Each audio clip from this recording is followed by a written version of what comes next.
커뮤니티 교회 문정주 목사님의 주일 설교 말씀입니다. 이 말씀을 들으시는 모든 분들에게 예수 그리스도의 은혜와 축복이 충만하시길 간절히 기도합니다. 요한복음 4장 16절로부터 26절까지의 말씀 함께 봉독하기로 하겠습니다. 요한복음 4장 16절부터 26절 교독하는 거죠. 이르시되 가서 내 남편을 불러오라.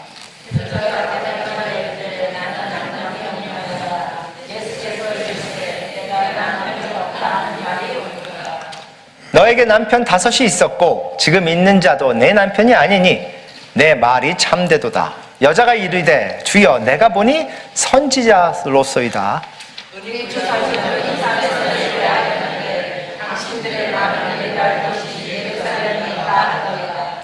예수께서 이르시되 여자여 내 말을 믿으라. 이 산에서도 말고 예루살렘에서도 말고 너희가 아버지께 예배할 때가 이르리라.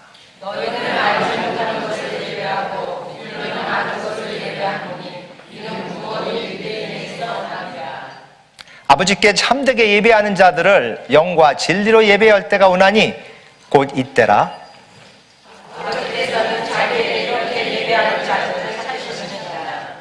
하나님은 영이시니 예배하는 자가 영과 진리로 예배할지니라.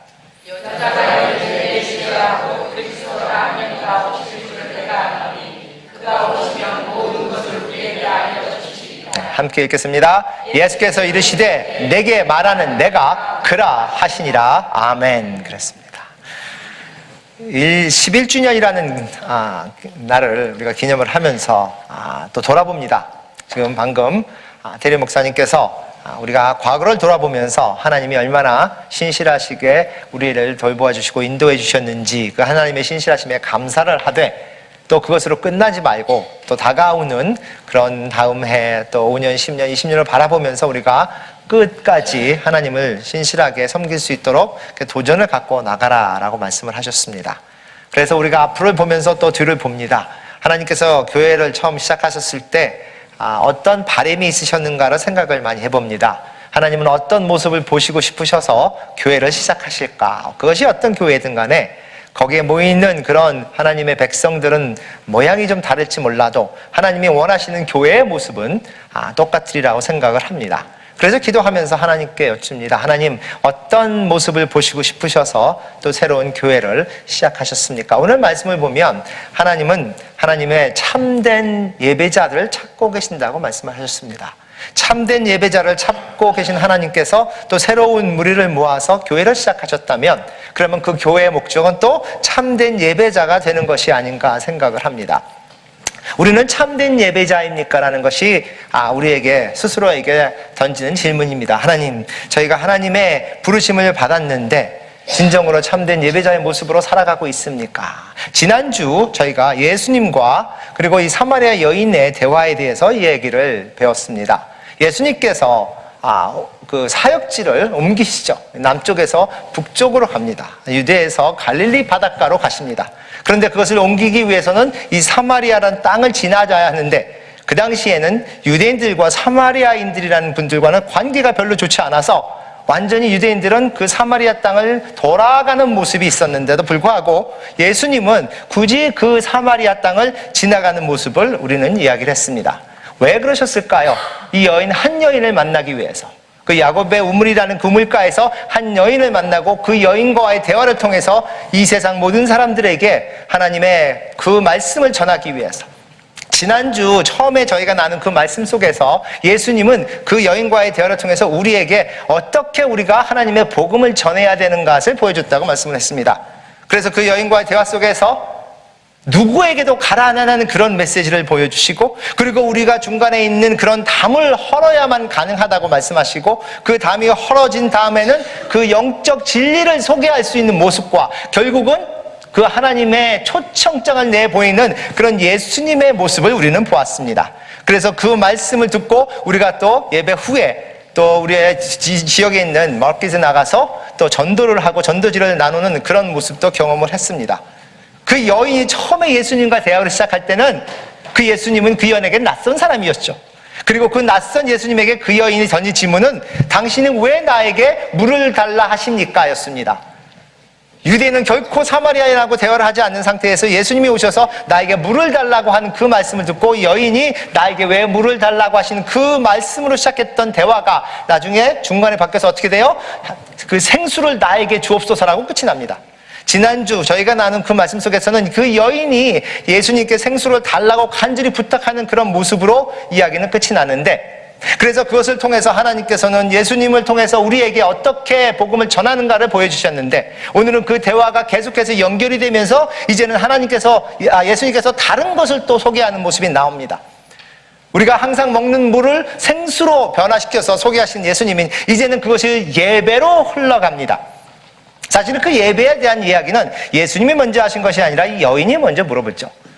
그 대화를 통해서 우리가 오늘 배워야 할 것은, 나는 진정으로 하나님이 찾고 계신 그런 참된 예배자인가, 우리는 교회로서 하나님이 기뻐하시는 예배를 드리는 참된 예배자인가를 생각해 보기를 간절히 원합니다. 11년을 하나님께서 인도해 오셨는데 그런 참된 예배자를 찾고 그 참된 예배자를 만나기 위해서, 그들을 부르기 위해서 우리 교회라는 그 무리를 사용하셨다고 우리는 생각하는 것입니다. 오늘 네 가지의 원칙을 보면 어떤 사람들이 도대체 참된 예배자인가? 예수님이 여인을 통해서 말씀하신 것은, 참된 예배자는 우리가 진정으로 죄인됨을 깨닫는 자다라는 거 말씀을 하십니다. 우리가 죄인됨을 깨달을 때 진정으로 예배 드릴 수 있는 모습이 된다고 예수님은 말씀하세요. 요한복음 4장 16절부터 시작 보시면, 그 여인이 예수님께 생수를 달라고 한 그 순간에 예수님은 갑자기, 여기 보면 이르시되 가서, 그런데 갑자기 그 여인에게 내 남편을 불러라고 말씀을 합니다. 생수에서 갑자기 남편으로 갑니다. 그리고 이 여인이 저는 남편이 없는데요 라고 말했더니 예수님께서 맞다, 너는 5명의 남편이 있었고 지금 같이 살고 있는 남자는 내 남편이 아니니까 내 말이 맞다라고 이야기를 합니다. 우리가 이 얘기를 들으면서 예수님이 왜 갑자기 생수에서 남편으로 이야기를 옮기셨을까? 도대체 무슨 관련이 있을까라고 질문할 수 있습니다. 그런데 분명히 예수님은 이유가 있으셨습니다. 생수를 얻기 위해서는, 그 생수를 마시고 영원토록 하나님과 함께하기 위해서는 우리의 죄성된, 우리의 죄에 섞인 그런 삶을 깨달아 알아야 하는 그런 모습입니다. 이 여인이 생수를 달라고 했을 때 예수님께서 그 생수를 마시고 싶으냐? 그러면 너의 모습을, 너의 삶을, 너의 죄성을 너희는 깨달아 알아야 하느니라. 그래서 그 죄를 드러나게 하시기 위해서 남편을 불러라고 이야기를 하십니다. 여인의 삶이, 모습이 그 순간에 드러나는 것을 우리는 볼 수 있습니다. 그 여인은 그것을 들으면서 얼마나 놀랐을까요? 이분이 도대체 누구길래 내 과거를 아는가? 낯선 사람이 물을 달라고 하고 그것을 생수로 변화시켜서 그 생수를 먹고 싶은, 마시고 싶은 그런 갈증이 생기게끔 한 이 사람이 도대체 누구길래 나에게는 이제는 나의 모든 것을 얘기해 주는가? 얼마나 놀랐겠습니까? 그 놀람 속에서 예수님이 그 여인에게 조금씩 보여주시는 모습, 예수님이 누구신가를 조금씩 보여주시는 그 모습을 우리는 알 수 있습니다. 진정으로 내가 죄인 된 것을 깨달으면 하나님을 예배할 수 있다 하셨으면, 나는 진정으로 나의 죄를 알고 있습니까? 가장 큰 죄가 뭘까요? 내가 죄인이라 그랬을 때 가장 큰 죄가 뭘까요? 우리는 살인을 한 것도 아니고, 많은 대부분의 사람들은 남을 속여서 남을 힘들게 하는 그런 모습을 안 하려고 노력을 하고, 나는 열심으로 살고 있는데 도대체 내가 누가 뭘 잘못해서 나는 죄인인가요? 가장 큰 죄는 성경에 보면 하나님의 그 권능을, 하나님의 주권을 인정하지 않는 겁니다. 이것이 죄의 기본이었고 이것이 우리에게도 아직도 기본적으로 있는 죄 모습이 아닙니까? 하나님의 주권을 인정하지 않았기에 아담과 하와는 선악과를 먹기로 결정을 했습니다. 하나님의 주권을 인정하지 않기에 우리의 삶은, 우리도 아직도 지금은 우리의 뜻대로, 우리가 원하는 대로 가려고 노력을 합니다. 하나님의 주권을 인정하는 것은 우리가 얘기하는 만큼 그렇게 쉬운 것은 아닙니다. 어릴 때 부모님을 따라서 부모님이 가장 힘이 있고 가장 능력이 있고 이 세상에 있는 돈은 다 내 아버지 것 같은 생각을 하고 살았던 어린 시절에, 아빠가 사줘 그럼 무조건 다 사줄 수 있을 것 같은 그런 생각을 하고 자랐던 어린 시절에 조금씩 자라면서 우리 아버지 어머니가 그렇게 능력이 있는 분은 아니구나, 나를 위해서 많은 거 하지만 그 모든 것을 가지고 있는 것은 아니구나라는 깨달음을 가지면서 스스로, 내 스스로의 능력에 기대고 그것을 열심히 살아갔던 우리에게 이 모든 것들이 하나님으로부터 왔다고 깨닫는 것은 결코 쉬운 것이 아닙니다. 하나님의 주권을 깨닫기 위해서는요, 하나님의 임재하심을 경험을 해야 합니다. 매일매일 나의 삶 속에서 하나님이 함께 하심을 경험을 해야 하나님의 주권을 인정할 수 있는 것입니다. 그런데 하나님의 그 임재하심을 어떻게 우리가 느낄 수 있을까요? 성령님께서 함께 하실 때만 우리에게 그것을 깨닫게 하신다는 겁니다. 하나님이 우리 주위에 함께 하신다고 믿습니까? 너무 조용하시네요. 하나님이 우리와 함께 하신다고 얘기할 때 우리 주위에 내 사람과 사람 사이에 하나님이 임재하신 것을 우리는 경험합니까? 그리고 하나님이 내 속에 있는 것을 우리는 경험합니까? 나의 속에 있는 하나님, 성령님을 통해서 나에게 오신 하나님, 그 하나님이 나에게 하시는 것은 무엇일까요? 나의 죄를 보이게끔 하시는 겁니다. 성령님이 하시는 것 중에 하나가 우리의 눈이 뜨게 하셔서 그전에는 장님처럼 살았는데 이제는 나의 모습이 제대로 보이게끔 하는 것입니다. 우리는 너무나 많이 내 얼굴에 있는 주름을 없애기 위해서 노력을 합니다. 수술을 통해서 아니면 화장품을 통해서 뭔가 좀 땡겨보려고 합니다. 내 마음속에 있는 주름을 어떻게 할까요? 내 마음속에 늙어간 모습은 어떻게 할까요? 내 마음속에 있는 그 많은 죄들은 어떻게 할까요? 예수님은 오늘 우리에게 말씀하십니다. 진정으로 너희가 생수를 마시고 싶으면, 진정으로 너희가 예배하는 자가 되려면 너희의 죄성을 제대로 볼 수 있는 자가 되어야 하느니라. 그 여인의 죄를 드러낸 예수님. 두 번째는 뭐냐? 어떤 사람이 진정으로 참된 예배자인가? 예배의 대상자를 알아야 해요. 누구를 우리는 예배하는가? 사실은 누구를 예배하는가 할 때 질문 답을 못한 사람이 어디 있겠습니까? 그럼 당연히 하나님을 예배하죠. 중요한 것은 그 하나님이 도대체 어떤 분인가를 우리는 알고 경험하고 살아가고 있는지. 4장 19절부터 여인이 이렇게 얘기하죠. 주여, 내가 보니 선지자로서이다. 지금 놀랬습니다. 예수님과 대화를 통해서 예수님이 어떤 사람인가 알아가면서 놀랬습니다. 어떻게 내 과거를 알지? 이 사람은 분명히 선지자일 거야. 선지자가 아니면 이렇게 할 수가 없는데, 그러면서 떠오른 게 뭐냐?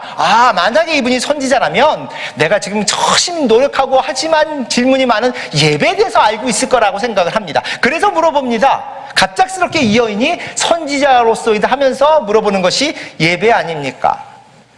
우리는 조상들은 이 산에서 예배를 하는데 당신 유대인들은 예루살렘에서 예배를 해야 한다는데 라고 질문을 합니다.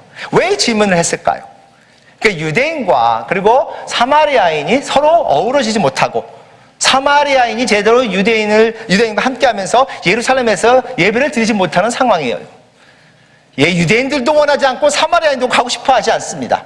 그래서 그들은 자기의 성전을 짓습니다. 그래서 자기가 가까운 성전, 자기가 갈 수 있는 그리심산이라는 곳에 성전을 짓습니다. 그리고 그 성전에 가서 예배를 드립니다.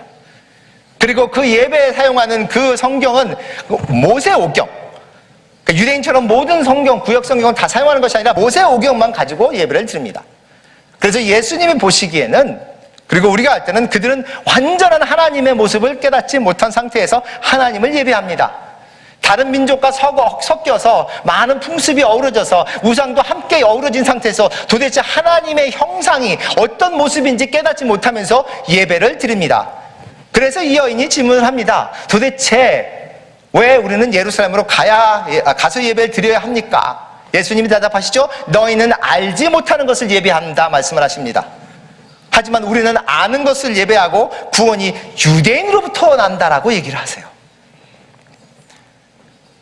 이 얘기를 들으면서 우리 스스로에게 하는 질문이 있습니다. 하나님, 사마리아인들이 완전한 성경이 아닌 그런 자기들만의 성경을 가지고, 그리고 많은 그런 풍습이 섞여서 제대로 하나님을 알지 못하고 예배를 드렸던, 그래서 진정한 구원자가, 구세주가, 그리스도가 유대인을 통해서 나온다는 사실을 깨닫지 못했던 그 사람들처럼 너무나 많은 사람들이 이 세상에 지금 이 순간에도 도대체 내가 누구를 예배하는지 모르면서 예배하는 것은 아닙니까? 수천, 수백만의 사람들이 와서 예배한다 하지만 도대체 그들은 누구를 예배하고 있습니까? 라는 겁니다. 예수님이 말씀하신 것처럼 진정으로 깨닫고 하는 예배를 우리는 드리고 있는지. 요한복음 4장 24절에 보면 하나님은 영이시라고 말씀하세요. 영이신 하나님께서 신명기 5장 7절에 보면 나 외에는 다른 신을 내게 두지 말라라고 말씀을 하십니다. 하나님을 깨닫고 그 하나님이 누군지 아는 것은 얼마나 중요한 것을 얘기하세요. 나는 도대체 누구를 예배하기 위해서 이곳에 왔는가? 나는 도대체 누구를 예배하기 위해서 매일 주일마다 교회를 가는가? 나는 매일 누구를 위해 예배하기 위해서 매일 살아가고 있는가? 그 깨달음은 결코 쉬운 것이 아니라고 말씀을 합니다. 왜냐하면 우리는 육이고 하나님은 영이시기 때문에 그래요. 하나님은 창조자이고 우리는 창조물이기 때문에 그렇습니다. 우리가 보는 눈은 너무나 세상적이고 너무나 땅에 가까운 모습이고 하나님은 천국에서 이 세상 모든 것을 보시는 분이기 때문이라는 겁니다.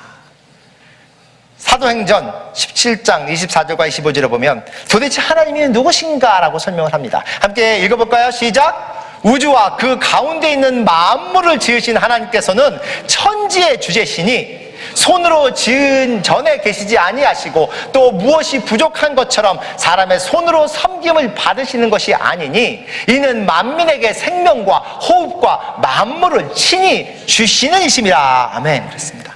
이것이 하나님이라는 거예요. 하나님은 모든 것을 창조하시는데 우주의 모든 것이라 그랬습니다. 그리고 우리 만민에게 생명과 호흡과 만물을 친히 주시는 하나님입니다. 우리가 예배를 드리러 왔을 때 우리는 뭔가 하나님께 뭔가 갖다가 드려야 되고 하나님께 뭔가 열심히 하나님 위해서 뭔가 노력을 해야 되고 이런 모습이 우리에게 있을 수 있습니다.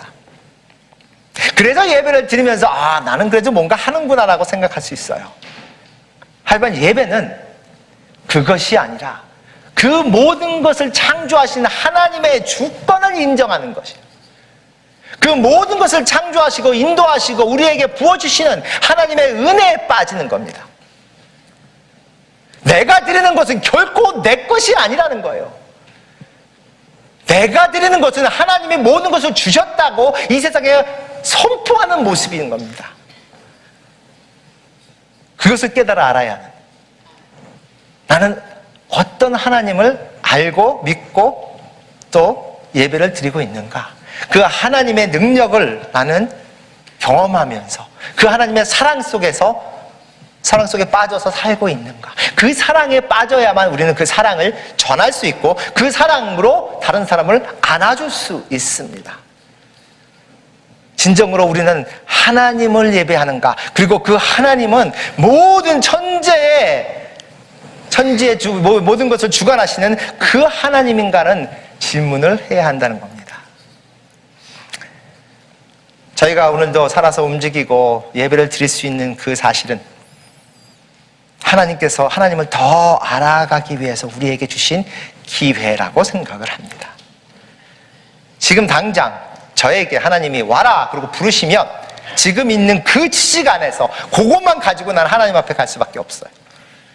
그런데 하나님께서 조금 더 시간을 주셔서 나머지 인생을 통해서 조금 더 하나님을 깨닫고 알아가고 만나고 경험하고, 그래서 내가 알고 있는 하나님, 내가 경험하는 하나님은 훨씬 더 하나님의 모습과 가까워진 상태에서 하나님을 부르신다면 더 가까운 그런 모습에서 하나님과 만날 수 있지 않을까.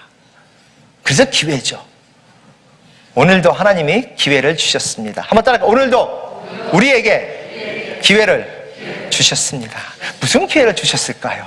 인생을 즐겁게 살고 재미있게 살고 뭔가 즐기기 위해서, 그것이 아니라 하나님을 조금 더 알아가기 위한 모습입니다.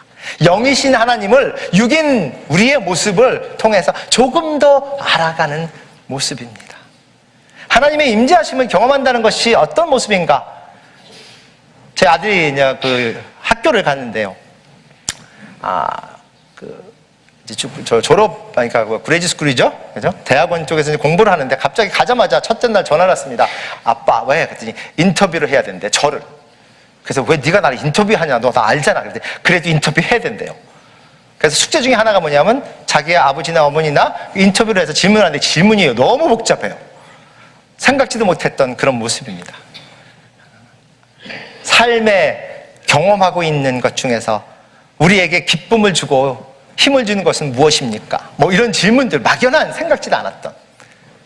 그런데 그 아들내미가 저에게 하는 질문 중에서 가장 평온하고 가장 인생의 만족을 느끼는 순간이 무엇입니까? 라고 질문을 했습니다. 뭐라고 대답하시겠어요?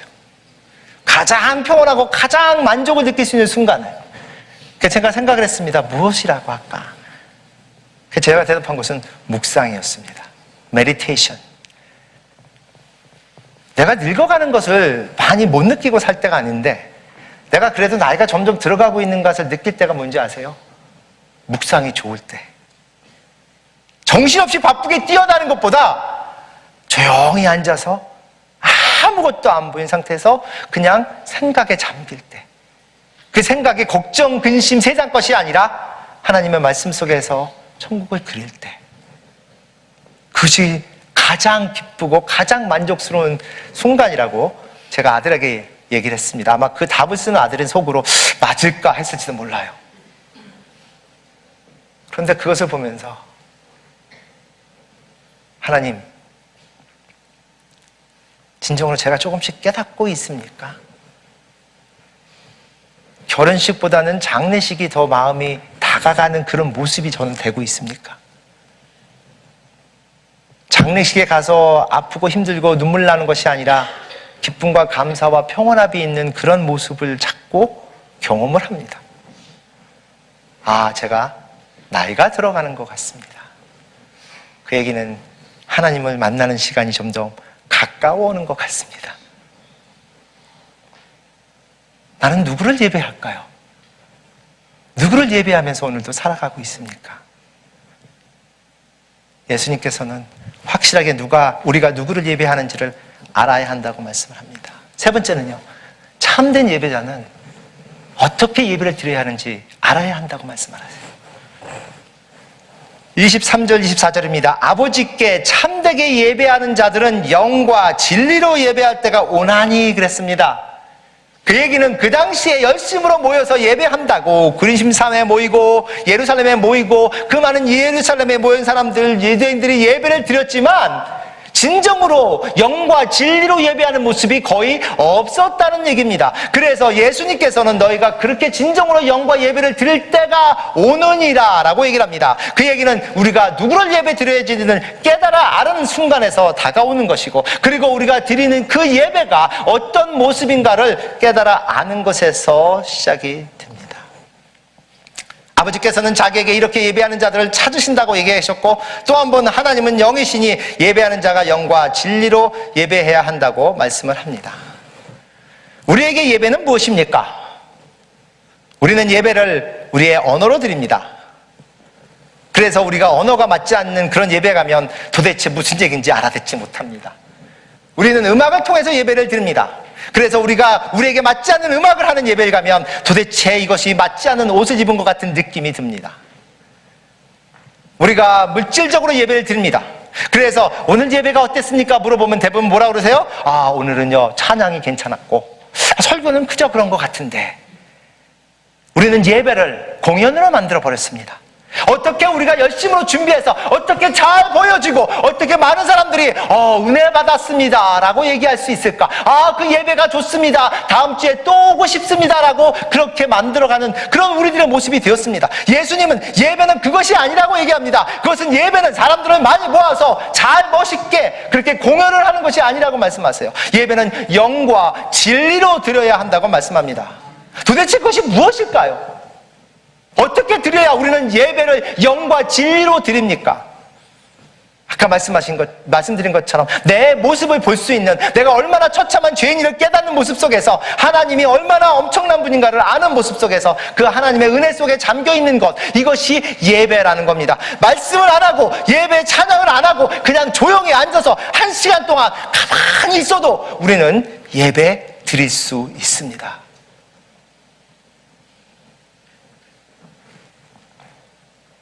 예배 결과는 무엇이라고 생각하십니까? 그 예배가 진정으로 예배가 드려졌다고 한다면 무엇입니까? 그 속에서는 용서가 있는 것이고 그곳에서는 감사가 있는 것이고, 그 용서와 감사 때문에 내 영이 변하는 것, 내가 새 사람으로 변해가는 것, 이것이 예배의 결과 아닙니까? 이것이 하나님이 원하시는 참된 예배자의 모습이 아닙니까? 예배를 드리고 나오면서 그냥 겉으로 나오는 눈물, 육체적으로 나오는 눈물만이 아니라 그 마음속에서 절어서 하나님은 참 좋으신 분입니다. 나 같은 죄인을 용서하신 하나님, 나 같은 죄인을 사랑하시는 하나님, 그리고 나 같은 죄인을 통해서 역사하시겠다고 계획하신 하나님, 참 좋으신 하나님입니다. 그것을 깨닫는 것이죠. 그것이 진정한 예배의 모습이라고 예수님은 말씀을 합니다. 그래서 영과 진리로 예배를 드려야 한다고 말씀을 하세요. 예배를 통해서 나는 얼마나 변하고 있는 것인가? 예배를 통해서 내가 보는 세상을 보는 눈과 내가 생각하는 가치관과 나의 성품과 내 입술과 내가 하는 행동과 말과 모든 것이 어떻게 변화하고 있는가? 이것이 예배의 결과입니다. 이것이 진정으로 내가 예배 드리는 참된 예배자가 되었다는 모습이 아닙니까? 분명히 우리는 언어로 예배를 드려야 해요. 물질도 드려야 합니다. 찬양도 드리라고 하나님께서 성경을 통해서 말씀하셨습니다. 하지만 그 모든 것 속에 가장 중요한 것은 진정이 있어야 돼요. 하나님의 말씀 속에 있는 진리를 깨달아야 하는 거예요. 내 영이 하나님의 영과 교통할 수 있는 것이에요. 하나님의 영과 교통하십니까? 목사님, 그럼 제가 방언을 해야 합니까? 그게 아니잖아요. 하나님의 영과 내 영이 함께 교통하는 모습을 경험할 수 있기를 간절히 바라는데, 결과를 보면 알 수 있어요. 어떻게 교통하는 분들인가? 로마서 12장 1절 보면 이 결과가 나옵니다. 그러므로 형제들아, 내가 하나님의 모든 자비하심으로 너희를 권하노니 너희의 몸을 하나님께 기뻐하시는 거룩한 산 제물로 드리라. 이는 너희가 드릴 영적 예배니라 라고 말씀을 합니다. 우리가 어떻게 내가 하나님과 교통하고 있는지는 잘 보이지 않을지 몰라도 그 결과, 그 열매를 보면 아는 것이 우리의 몸이 뭘까요? 우리의 삶이죠. 우리의 전체입니다. 많은 사람들은 어느 정도까지 해야 합니까? 아니, 11조는 드려야 합니까? 말아야 합니까? 구약입니까? 신약입니까? 신약에 가면 11조가 아니라 모든 것을 드려야 한다고 말씀을 하세요. 내가 하나님의 자녀로서, 하나님의 창조물로서 모든 것이 하나님께 속한 것을 인식하고 살아가는, 그래서 너희가 하는 모든 것은 하나님의 영광을 위해서 하라고 말씀하시지 않으세요? 결혼을 했을 때 그 결혼을 하다가 가장 갈라지는, 부부가 이혼하는 가장 흔한 이유, 가장 많은 이유가 뭐라고 생각하십니까? 들으셨어요? 경제적인 이유라고 그래요. 다른 이유도 있겠지만 통계를 보면 파이낸스, 경제적인 문제 때문에 많은 분들이 갈라진다고 합니다. 그런데 왜 갈라질까요? 같이 하나가 되었는데도 불구하고 그 안에 뭐가 있는 줄 알아요? 네 거, 내 거. 한번 따라합니다. 내 거는 내 거고, 안 하세요? 따라 하세요? 네 거도 내 거다. 네 거, 내 거. 그쵸? 교회가 왜 갈라집니까? 네 거, 내 거. 우리의 관계 속에서 네 거, 내 거가 있는 순간 우리는 갈라지게 될 수밖에 없습니다. 하나님과의 관계도 똑같아요. 하나님 거, 내 거. 결국은 그 관계는 영원토록 갈 수 없습니다. 내 것은 누구 거? 말씀을 못 하시네. 내 것은 누구 거? 하나님 거. 그 다음으로 아시면 할 텐데. 다시 합니다. 내 거는 누구 거? 하나님 거. 그 다음에 뭔지 아세요? 하나님 거는 다 내 거. 그럼 하실 거 아니에요. 그렇게 믿고 사세요? 내 거는 하나님 거고 하나님 건 다 내 거라고? 내가 필요할 때 언제든지 주실 수 있는 하나님이고, 그렇게 주시고 싶어서 준비하고 있는 하나님인데, 내가 못 받는 이유는 하나님이 주실 때 그것을 감당할 수 없어서 하나님이 못 주고 계신다는 것을 우리는 깨닫고 있습니까? 라는 거예요. 달라고 하지 말고 내가 준 것을 감당할 수 있는 자가 되라. 이것이 하나님의 말씀이에요. 내가 준 그 축복도 감당 못하면서 더 달라고 하지 마라. 얼마나 많은 것을 우리는 받았는지. 어떤 모습을 우리는 예배 드려야 합니까? 우리의 몸을 드리라고 하셨는데, 그렇다면 나의 삶은 하나님께 드리기에 아름다운 삶의 모습입니까? 라는 거죠. 내가 매일매일 살아가고 있고 중요하다고 생각하고 있고 열심으로 뛰고 있는 그 모습은 하나님이 보시기에 야, 잘했다라고 할 수 있는 그런 모습입니까? 그것이 결국은 영적 예배라고 말씀을 합니다. 네 번째입니다. 그러면 도대체 어디서 예배를 드려야 하는가라는 거예요. 참된 예배자는 어디서 예배를 드려야 하는지를 깨닫습니다. 오늘 말씀을 보면 이제 스토리가 클라이맥스로 넘어갑니다. 예수님께서 조금씩 보여주시면서 여인을 인도해 가시는데 이제는 완전히 마지막까지 갑니다. 25절과 26절에 이렇게 말씀하시잖아요. 여자가 이르되 메시아 곧 그리스도라 하는 이가 오실 줄을 내가 아노니. 이 여인은요 상당히 죄가 많은 그런 모습 속에서 살았는지 모르지만 많이 알고 있습니다. 예배에서도 알고 그리스도가 온다는 것도 알고 상당히 알아요. 그래서 예수님이 말씀하시는 그 말씀이 도대체 무슨 말씀이길래 이 산도 아니고 예루살렘도 아니고 다른 데서 예배드릴 장소가 우리가 어디든지 예배드리라는 그런 모습이 있다고 말씀하시고 너희는 잘 알지 못하지만 우리는 안다고 이렇게 말씀하실까? 도대체 누구길래 그리스도가 유대인에서 난다고 얘기하실까라고 하면서도 확실치 않아서 여인이 얘기하죠. 나중에 그리스도인이라는 분이 오면 다 설명해 주실 겁니다. 예수님이 말씀하십니다. 네가 말하는 내가 곧 그노라라고 말씀합니다. 내가 그 그리스도라고 말씀을 하십니다. 이 여인이 처음에는 예수님을 낯설은 사람을 보다가 도대체 왜 물을 달라고 할까? 생명수? 나도 그거 생수를 먹고 싶은데? 갑자기 그러다가 예배는 어디서 드려야 하는가? 내 과거를 어떻게 알고 있지? 선지자인가? 그런데 이제는 그리스도라고 말씀을 하세요. 얼마나 놀랐겠습니까? 그런데 그 모습이 곧 우리들의 모습이 아닙니까? 제가 하나님을 알지 못하고 예수님을 믿지 않았을 때를 항상 기억을 합니다. 처음 예수님에 대해서 미국에 와서 한국에서 들을 때는 완전히 예수님은 너무나 먼 분이었고 미국에 와서 그래도 좀 나이가 들어서 들었는데 그때도 도대체 2000년 전에 예수님이 돌아가셨다고 나가 무슨 상관이 있는가?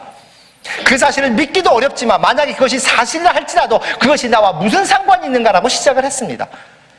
그러면서 성경을 통해서 예수님의 모습을 보여주는 그 모습 속에서 예수님이 누구신지를 깨닫게 알게 되고 그리고 예수님 통해서 구원을 받고 예수님을 믿게 되고 예수님이 인도하시는 삶을 살게 되고 이 여인이 지금 예수님과 짧은 시간에 하는 대화를 나는 삶을 통해서 경험을 합니다.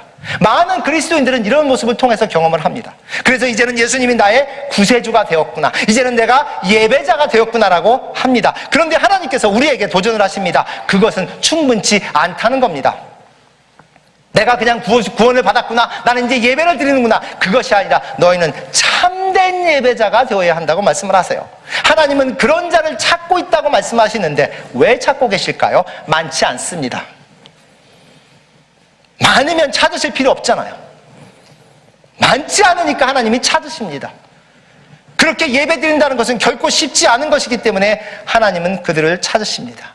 우리의 삶을 통해서 드려야 하는 그런 예배가 결코 쉽지 않기 때문이라는 겁니다. 오늘 요한복음 4장 21절에 예수님께서 이 여인에게 말씀하시잖아요. 이 산에서도 말고 예루살렘에서도 말고 내가 아버지께 예배할 때가 이른다고 했는데 도대체 그것은 무엇인가? 시편 139편 7절부터 10절까지 가면 이렇게 설명을 합니다. 내가 주의 영을 떠나 어디로 가며 주의 앞에서 어디로 피하리까? 내가 하늘에 올라갈지라도 거기 계시며 수월에 내 자리를 펼지라도 거기 계시나이다. 내가 새벽 날개를 치며 바다 끝에 가서 거주할지라도 거기서도 주의 손이 나를 인도하시며 주의 오른손이 나를 붙드시리라 라고 말씀을 하세요. 사도행전 17장에 가면 또 이렇게 설명을 합니다. 우주와 그 가운데 있는 만물을 지으신 하나님께서는 천지의 주제시니 손으로 지은 전에 계시지 아니한다라고 말씀을 하세요. 어디든지 계시는 하나님이잖아요. 한 곳에 계시는 그런 하나님도 아니고 예루살렘에만 계시는 하나님도 아니고 성전이라고 하는 그 장소만 계시는 하나님이 아니라는 그 사실을 예수님이 말씀하십니다. 어디든지 내가 가는 모든 곳에서 나는 예배를 드려야 한다고 말씀을 하세요. 그래서 사도 바울이 고린도전서 6장에 너의 몸은 하나님께로 받은 바 너희 가운데 계신 성령의 전인 줄을 알지 못하느냐라고 말씀을 하세요. 오늘 저희가 드리는 그 주일 예배는 우리가 여기에 왔기 때문에 우리가 교회가 되는 것이 아니고 그 교회들이 모여서 함께 원래 있던 교회들이 함께 모여서 하나님께 드리는 공중 예배라고 얘기를 합니다. 그 얘기는 뭐냐? 내가 오늘 이곳에 오기 전에 나는 벌써 내 삶을 통해서 예배를 드리고 있어야만 한다는 겁니다. 하나님을 모르는 자들이 함께 모였기 때문에 예배가 되는 것이 아니라 미리 예배가 뭔지를 아는 자들이 모여서 함께 드린다는 겁니다. 이것이 참된 예배자의 모습이라고 하나님 말씀하세요. 어디를 가든 무엇을 하든 내가 가는 모든 곳에서 나는 예배 드립니다. 그 얘기는 하나님의 임재하심을, 하나님의 주권을 인정하는 모습에서 살아가는 그런 모습인 거예요. 우리는 참된 예배자입니까? 하나님 11년을 지켜봐 오셨는데 나머지 5년, 10년, 20년 그 후를 하나님은 어떤 방법으로 우리를 인도해 가기를 원하십니까? 기도하시는 모든 분들 하나님께 기도하시기 바랍니다. 오늘도 하나님, 예수님의 그 피로 구원을 받았다는 사실, 그리고 그 구원을 받은 자로서 하나님을 예배한다는 그 사실, 거기서로 끝나는 것이 아니라 나는 하나님이 원하시고 기뻐하시는 참된 예배자의 모습을 어디를 가든 간직하기를 원합니다. 함께 기도하겠습니다.